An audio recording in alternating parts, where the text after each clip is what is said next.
यशोदा का रंग लाला, ब्रिज का उजाला है। Hello guys, welcome to my channel. कैसे हैं आप सब?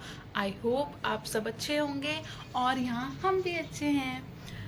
तो जी सुबह के बज रहे हैं 9 और हम दोनों ही उठ चुके हैं और मैंने इसको बुखार की दवाई भी दे दी। क्यों? क्योंकि इसको 2-3 दिन से ना बुखार हो रहा था। जब ये दवाई लेता है तो उतर जाता है, फिर उसके बाद फिर चढ़ जाता है। आई थिंक इसके दांत निकल रहे हैं ना, तो उस वजह से ये हो रहा है। वैसे कुछ ज़्यादा मतलब इतना ज़्यादा बुखार नहीं है। थर्मामीटर से अगर करे तो बुखार उसमें आता नहीं है, बट थोड़े हाथ गर्म लगते हैं इसके। बट स्टिल मैं इसको दवाई दे रही हूँ। तो आज क्या है? आज है मेरे बेटे की फर्स्ट होली और मेरी सेकेंड।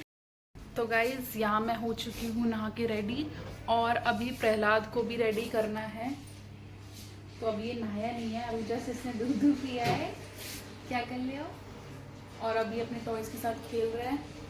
तब तक मैं सोच रही हूँ कि क्या करूँ, काफ़ी सारे काम हैं। मुझे भी ब्रेकफास्ट करना है, इसके लिए भी बनाना है अभी उपमा, और नहलाना भी है, खाना भी है। दूध निकाल दिया आपने थोड़ा सा। तो मुझे अभी समझ नहीं आ रहा क्या करूं। तो अभी मैं करती हूँ, फर्स्ट ऑफ ऑल अपना ब्रेकफास्ट कर लेती हूँ, ठीक है? क्योंकि उसमें ना फिर ये टाइम लगता है और ये खाना भी नहीं देता। तब तक मैं कर लेती हूँ ब्रेकफास्ट और मम्मी बना रही हैं तब तक पकोड़े। और हम जो कलर वाली होली है ना, वो कल सेलिब्रेट करेंगे क्योंकि आज तो होलिका दहन है। और मेरे बेबी का नाम है प्रहलाद। तो मैं आपको इसकी स्टोरी भी बताऊंगी कि आज होलिका दहन की क्या स्टोरी है। तो बने रहिए इस व्लॉग में। और देखिए यहाँ पर पकोड़ों की तैयारियां हो रही हैं। ये बैटर है और यहाँ पकोड़े तल रहे हैं। नो बेबी, आपका हाथ जल जाएगा। ताता ही ताता।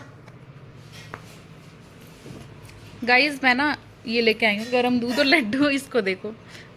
नहीं नहीं नहीं नहीं नहीं बुट्टू, ये ना लेने की कोशिश कर रहा है उसको। अभी आपको खिलाती हूँ मैं। तो गाइस प्रहलाद भी नहा चुका है और प्रहलाद ने पूजा भी कर ली है, जय जय भी कर ली है। और अभी थोड़ा सा वैसा हो रहा है कि मेरे को सोना है। ना तो ये सो रहा है, ना ये खेल रहा है। अब मेरी गोदी में है। गोदी में कब तक लेके रखूं बताओ आपको? बताओ।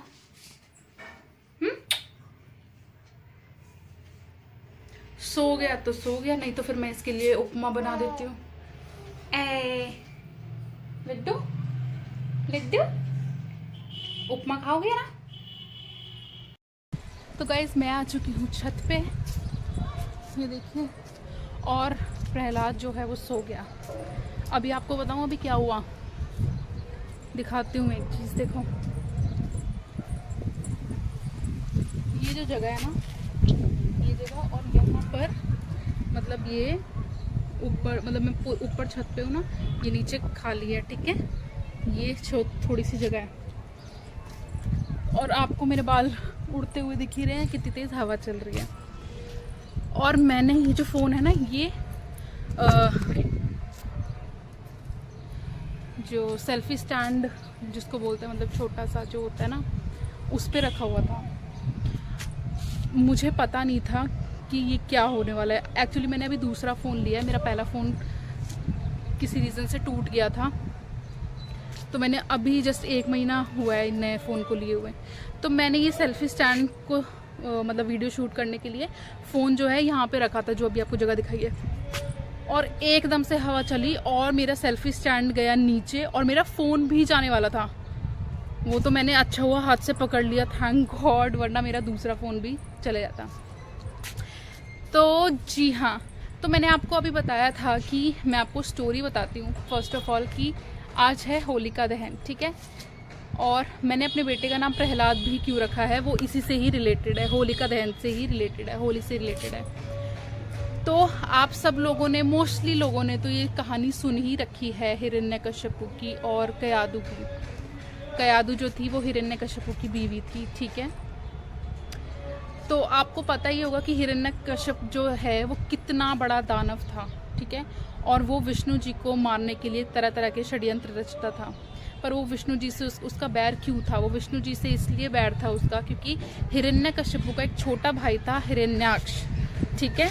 ये कहानी है इस लोक की नहीं है ये, मतलब जैसे काफ़ी बहुत सारे लोक होते हैं, ठीक है, पृथ्वी लोक हो गया, पाताल लोक हो गया, तो ये काफ़ी टाइम पहले की ये कथा है ये, और बहुत सच्ची घटना है, सबको ही पता है। तो हिरण्याक्ष जो था हिरण्यकशिपु का छोटा भाई, उसने, वो भी दानव था, उसने क्या हुआ, पृथ्वी को ना सबसे पाताल, जो 7 तरह के पाताल होते हैं, पाताल, रसातल, तलातल और 5 और 4 और होते हैं, मुझे उसका नाम याद नहीं है लेकिन भागवतम में लिखा हुआ है। तो वहां पर जाके पृथ्वी को छुपा दिया। पृथ्वी जो है वो गाय के रूप में ब्रह्मा जी के पास गई और बोली कि मेरे को ऐसे ऐसे किया है तो मेरी कृपया मदद करे। तो ब्रह्मा जी बोले इसमें मैं कुछ नहीं कर सकता, आप विष्णु जी के पास जाइए। तो विष्णु जी से मदद मांगने गई और विष्णु जी ने फिर वराह अवतार लिया। वराह अवतार मतलब सुअर, जंगली सुअर नहीं होते जिनके सींग होते हैं, वराह अवतार लिया और फिर उस जो पाताल था जिसमें बहुत ही गंदगी भरी हुई थी, वहां से अपनी सूंड पे रख के पृथ्वी को निकाला और फिर हिरण्याक्ष का वध किया। तो जब हिरण्याक्ष का वध किया तब हिरण्यकशिपु ने ठान लिया कि मैं जो है विष्णु को मार के दम लूंगा और जो भी उसके भक्त है, विष्णु भक्त है, उन सबको मैं मार दूंगा और अपने राज्य में विष्णु की पूजा कोई नहीं करेगा, ठीक है। अब क्या हुआ, उनकी पत्नी थी कयादु, अपनी कयादु पत्नी से वो बहुत प्रेम करते थे हिरण्यकश्यप, ठीक है। अब हिरण्यकश्यप की बीवी जो थी कयादु, वो गर्भवती हुई। अब गर्भवती हुई तो फिर देखिए कुल था उसका राक्षस कुल था हिरण्यकश्यप का, और जो उनका बेटा था प्रहलाद, ठीक है, वो भक्त कैसे बना, उसकी भी एक अच्छी कथा भागवतम में आती है। उसका वो भक्त ऐसे बना कि हिरण्यकश्यप जो थे विष्णु को मारने के लिए उनको चाहिए था एक वरदान, ठीक है, कि वो किसी से ना मरे, क्योंकि अगर वो मर जाएगा तो विष्णु को कैसे मारेगा। तो वो 10,000 सालों के लिए तपस्या करने चले गए हिमालय पे ब्रह्मा जी की। अब 10,000 साल तक तपस्या करने लगे, तब तक वो गर्भवती थी कयादु। तो इंद्र आया, इंद्र को लगा कि भाई ये जो राक्षस है हिरण्यकश्यप, इसका जो बेटा होगा वो भी राक्षस ही पैदा होगा और ये हमारे खिलाफ षड्यंत्र रचेगा, तो क्यों ना इसको अभी मार दें। तो इंद्र जो थे वो कयादु को किडनैप करके ले जाते हैं। तो जब वो किडनैप करके ले जाते हैं तो नारद मुनि आते हैं। नारद मुनि देखते हैं कि ये जो है इंद्र हिरण्यकश्यप की जो बीवी है कयादु, उसको किडनैप करके ले जा रहे हैं। तो गाइज ये वीडियो थोड़ा सा लंबा होने वाला है, बट कथा बहुत अच्छी है, आप प्लीज सुनिए। तो उसको लेके चले जाते हैं, लेकिन नारद मुनि बोलते हैं इंद्र को कि छोड़ दीजिए आप इसे, क्योंकि इसके गर्भ में जो बेटा है, जो बच्चा होने वाला है, वो विष्णु भक्त है, वो राक्षस नहीं है, वो विष्णु भक्त है। और नारद मुनि की बात तो सबको ही मानते थे, क्योंकि नारद मुनि सर्वश्रेष्ठ व्यक्ति हैं, भगवान के सच्चे भक्त, बड़े भक्त हैं वो। तो इंद्र ने नारद मुनि के कहने पे उनको छोड़ दिया। तो नारद मुनि कयादु जी को अपनी कुटिया में लेके आए और जब तक पूरी गर्भवती थी वो, जब तक पूरी प्रेगनेंसी, उन्होंने, नारद मुनि ने विष्णु कथा कयादु को सुनाई। अब देखिए यहाँ पे, तो प्रहलाद जो था वो गर्भ में ही भक्त बन चुका था, क्योंकि उसने जो है नारद मुनि से भगवान के वचन सुने थे, जो भगवान कहते हैं, भगवान की लीलाएं सुनी थी, तभी से वो गर्भ से ही भक्त बन चुका था। लेकिन कुछ लोग बोलते हैं कि फिर कयादु क्यों नहीं बनी। देखिए कयादु का इतना वो नहीं था, वो सुनती थी बस, फिर उसके बाद सो जाती थी, क्योंकि प्रेगनेंसी में तो ऐसा ही होता है। लेकिन जो बच्चा होता है ना गर्भ में, वो सब कुछ सुनता है, बहुत अटेंटिवली सुनता है। तो जब कयादु का वो प्रेगनेंसी पूरी हो गई तो प्रहलाद का जन्म हुआ। तो प्रहलाद का जन्म हुआ तो उसमें क्या कहते हैं, उसकी तब भी वो नारद मुनि के कुटिया में ही थे, तो नारद मुनि से उनको दीक्षा मिल गई ओम नमो भगवते वासुदेवाय। 24 घंटे दिन और रात वो यही नाम जपते थे, यही मंत्र जपते थे, ओम नमो भगवते वासुदेवाय, ओम नमो भगवते वासुदेवाय। तो जब हिरण्यकश्यपु अपनी तपस्या से वापस लौटे, ब्रह्मा जी प्रसन्न हुए और उनको बोला क्या वरदान चाहिए। उन्होंने बोला कि मैं अमर हो जाऊं। बोला ऐसे तो नहीं हो सकता, जिसने जन्म लिया है उसकी मृत्यु निश्चित है, इस संसार में भगवान के अलावा कोई अमर है ही नहीं। तो उन्होंने बोला दूसरा वरदान मांगो। तो उन्होंने क्या बोला, हिरण्यकश्यपु ने क्या वरदान मांगा कि ना मैं दिन में मरूं ना रात में मरूं, ना मैं किसी शस्त्र से मरूं ना अस्त्र से मरूं, ठीक है, ना मैं अंदर मरूं ना बाहर मरूं, ना मैं किसी देवता से मरूं ना मनुष्य से मरूं। तो उसको ये लगा अपने मन में कि मैंने सब कुछ तो बिल्कुल ही कवर अप कर लिया है, तो मेरे मरने के कोई चांसेस नहीं है, अब मैं विष्णु को अच्छे से देख लूंगा। तो जब वो तपस्या पूरी करके आए तो प्रहलाद को उन्होंने गुरुकुल में भेजा। शुक्राचार्य जो थे, शुक्राचार्य के षंड और अमर है उनका नाम, हाँ 2 पुत्र थे। शुक्राचार्य जो हैं वो राक्षसों के गुरु हैं, दैत्यों के गुरु। तो उनको गुरुकुल में भेजा, लेकिन वहाँ प्रहलाद क्या कूटनीति वगैरह तो उनको वही सिखाते थे, तो उनको वो तो समझ आता नहीं था। लेकिन वो अपने विष्णु प्रवचन देते थे स्कूल में, ओम नमो भगवते वासुदेवाय, ओम नमो। तो एक दिन क्या हुआ, हिरण्यकश्यपु ने पूछा कि बेटा आज आपने क्या सीखा स्कूल में, आपने स्कूल में क्या सीखा। तो उसने तो वही जो भी ज्ञान की बातें हैं वो करना शुरू कर दिया। तो उसको चलो एक बार उसने हंसी में टाल दिया कि ये तो अभी नादान है, इसको क्या पता।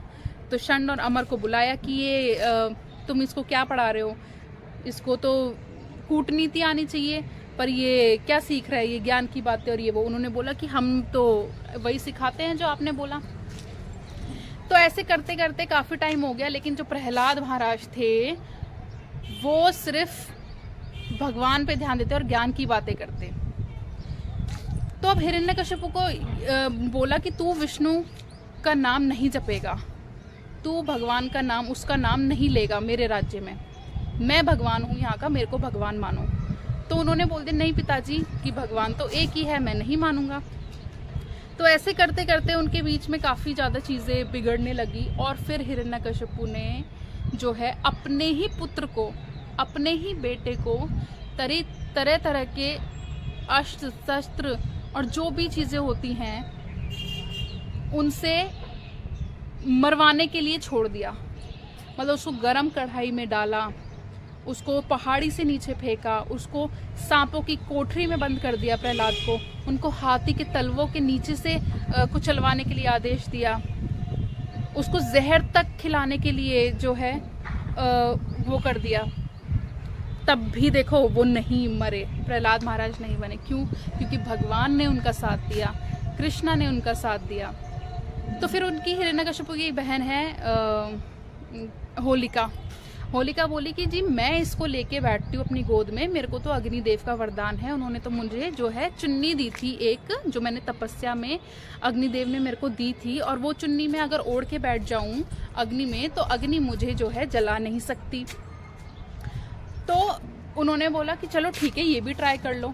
तो प्रहलाद को अपनी गोद में बिठा के और खुद होलिका ने वो चुन्नी ओढ़ ली। जब वो आग लगी तो देखिए भगवान की लीला, वो चुन्नी जो है प्रहलाद के ऊपर उड़ गई और होलिका जल गई। तो सारे शौक हो गए वहां पे। तो इसीलिए जो है होलिका दहन मनाया जाता है, और इसीलिए नेक्स्ट डे कलर वाली होली खेलते हैं, खुशियों वाली होली खेलते हैं कि बुराई पे जो है अच्छाई की जीत हुई। और यही रीज़न है कि मेरे बेटे का नाम जो है प से निकला था, और मेरे को इंस्टेंटली ये ध्यान आया क्योंकि मेरे को ना उसका नाम वैसे भगवान के उससे ही रखना था, कृष्णा या फिर कुछ उससे सिमिलर कुछ रखना था। लेकिन मैंने ये सोच रखा था कि जो भी उसका राशि से रिलेटेड नाम आएगा ना, मतलब शब्द आएगा, मैं उसी से ही रखूंगी। तो प आया, तो मैंने कहा भगवान के भक्त से अच्छा क्या नाम हो सकता है, प्रहलाद मैंने इसीलिए उसका नाम रखा क्योंकि वो प्रहलाद महाराज जो थे विष्णु के सच्चे भक्त हैं। और मैं भी कोशिश करूंगी कि इसको एक अच्छा इंसान बना सकूं, बाकी उसके कर्मों पे डिपेंड है। अपना हर माँ बाप तो यही कोशिश करता है कि वो अपने बच्चे को अच्छा बनाए। तो मैं आपको एक और चीज़ तो बताना भूल गई कि हिरण्यकश्यपु की मृत्यु कैसे हुई थी। वो ऐसे हुई थी कि जब बिल्कुल ही हिरण्यकशिपु हार गया कि भाई ये अब तो बिल्कुल ही मैंने सारी चीज़ें अपना चुका हूँ, ये नहीं मर रहा है, विष्णु इसको बचा रहा है बार बार, तो अब मैं ही इसको मारूंगा, मैं ही इसको मारूंगा। तो जब उनका आमना सामना हुआ प्रहलाद का और हिरण्यकशिपु का, तो हिरण्यकशिपु बोला बुला अपने भगवान को, कहाँ है तेरा भगवान, क्या वो इस खम्भे में भी है? तो प्रहलाद कहते हैं हाँ वो इस खम्भे में भी है। अब देखिए भगवान की लीला, अपने भक्त की वाणी को सच करने के लिए वो खम्भे से भी प्रकट हो सकते हैं। तो जैसे ही हिरण्यकशिपु ने अपनी गदा जो है खम्भे को मारी, ठीक है, वहाँ से नरसिंह देव प्रकट हो गए। अब नरसिंह देव जो थे आधे मनुष्य आधे जानवर, और उनके बीच काफ़ी देर तक युद्ध हुआ। और फिर वो मारे कैसे? हिरण्यकशिपु भगवान उसको लेके गए दहलीज पे, दहलीज होती है ना अंदर और बाहर के बीच का जो होता है वो दहलीज होती है। शाम का समय उसने बोला था मैं न नीचे मरूँ न मैं धरती मरूँ न आसमान में, तो भगवान ने उसको उठाया अपनी जांघों पे रखा और उन्होंने बोला ना अस्त्र से मरूँ न शस्त्र से मरूँ, तो भगवान ने अपने नखूनों से उसका पेट फाड़ा। उन्होंने बोला ना दिन में मरूँ न रात में मरूँ, तो उस टाइम पे सांझ थी, शाम थी। तो उसने बोला ना मैं दानव से मरूँ ना मनुष्य से मरूँ, तो भगवान जो थे नरसिंह देव अवतार लिया था उन्होंने, ना वो आधे मनुष्य थे आधे जानवर थे, और तब ऐसे मृत्यु हुई हिरण्यकशिपु की। तो मृत्यु से तो खैर कोई नहीं बच पाया। तो आप कमेंट बॉक्स में ज़रूर बताइए कि आपको ये कथा कैसी लगी।